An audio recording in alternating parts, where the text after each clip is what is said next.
വർഷങ്ങൾക്ക് ശേഷം അടുത്തിടെയാണ് നടി സംയുക്ത വർമ്മ ഒരു അഭിമുഖത്തിൽ പ്രത്യക്ഷപ്പെടുന്നത്.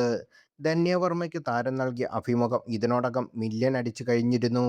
ഇപ്പോഴിത് ആ അഭിമുഖത്തെ ആസ്പദമാക്കി ഫേസ്ബുക്കിൽ ഒരു പങ്കിട്ട കുറിപ്പാണ് ശ്രദ്ധ നേടുന്നത്. വളരെ സൈലന്റായി വന്ന് നിശബ്ദമായി എന്തൊക്കെയോ തൊട്ടുപോലെ ഒരു സംസാരമായിരുന്നു നടിയുടെ എന്ന് കുറിക്കുന്നു. ആ കുറിപ്പ് ഇങ്ങനെയായിരുന്നു: സംയുക്തയുടെ പുതിയ ഇന്റർവ്യൂ കണ്ടവർ എത്ര പേരുണ്ട്? വളരെ സൈലന്റായി വന്ന് നിശബ്ദമായി എന്തിനെയൊക്കെയോ തൊട്ട് പോലൊരു സംസാരമായിരുന്നു അത്. ഞാൻ ഓർക്കുമായിരുന്നു, സംയുക്തയ്ക്ക് ഈ കാലത്ത് എന്താണ് പ്രസക്തി? അവർ അഭയം നിർത്തിയിട്ട് വർഷങ്ങൾ ഒരുപാടായി. താരത്തിൻ്റെതായ ഭാര്യ എന്ന നിലത്തിൽ പോലും അത്രയ്ക്ക് കിട്ടേണ്ട ഒരു കാര്യമില്ല. മാത്രമല്ല, അവരുടെ ഇന്റർവ്യൂവിൽ താരമായ ഭർത്താവിനെക്കുറിച്ചുള്ള ചോദ്യങ്ങൾ അത്രയ്ക്കും കുറവായിരുന്നു.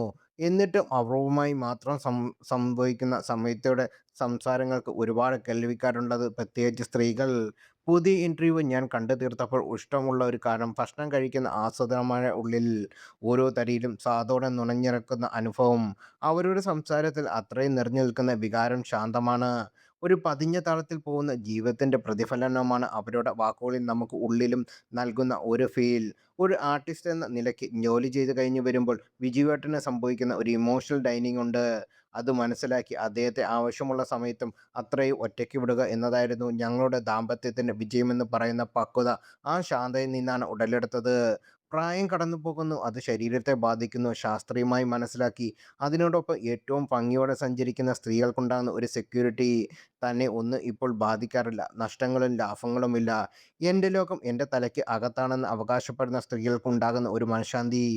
ജീവിത വിജയം എന്നത് നമുക്ക് രണ്ട് രീതിയിൽ അടയാളപ്പെടുത്താം. ഒന്ന് മെറ്റീരിയലിസ്റ്റായ വിജയങ്ങൾ, സ്ഥാനങ്ങളുടെ സമ്പത്ത്. രണ്ടാമത് അഥവാ സുസ്ഥിരതമാണ്, നിശബ്ദമാണ്, സുന്ദരമാണ്. ഒടുക്കം സംയുക്ത ഒരു പുഞ്ചിരിയോടെ പറഞ്ഞു വെക്കുന്നതുമുണ്ട്: